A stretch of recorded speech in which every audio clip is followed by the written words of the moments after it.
For 2,000 years, Vulcans believed logic was the highest form of survival. Wars had nearly destroyed them once, and only pure reason had saved them from themselves.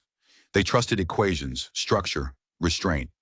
To them, logic was not a tool, it was salvation. But the day came when Vulcans confronted a truth even they could not deny. Logic, by itself, was not enough.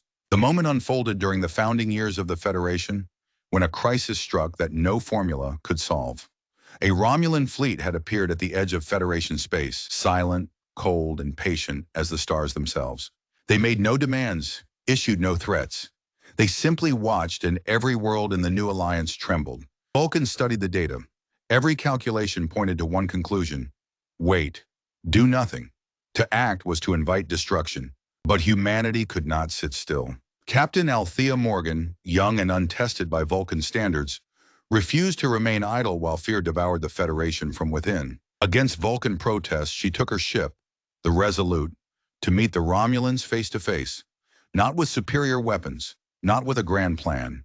She carried nothing but a simple offer: dialogue. It should have been suicide. The Romulans could have vaporized the Resolute in minutes. Yet they did not. They listened. And in that fragile silence, Morgan spoke not of treaties or equations, but of vulnerability. She admitted the Federation was new, imperfect, afraid. She admitted mistakes would come. And then she did what no Vulcan ever would. She offered trust before it was earned. The Romulans, baffled, withdrew. Not because they were convinced, not because they were defeated, but because humanity had spoken in a language no calculation could predict. The raw, reckless honesty of admitting weakness and turning it into strength. Vulcans were forced to confront a truth they had long resisted. Logic could prevent disaster, but it could not inspire trust. It could preserve order, but it could not forge unity. And it could calculate 1,000 probabilities, yet still miss the one path opened by imagination, hope, or even sheer stubbornness. In their private deliberations, Vulcan philosophers admitted something close to heresy. They called it the paradox of humanity, a species that should not have succeeded, yet did. A people who broke rules and somehow strengthened them. A culture that embraced emotion and yet built alliances stronger than reason ever could. Humans were not logical, and that paradoxically made them essential. So when the Federation sought a leader, the Vulcans stepped aside.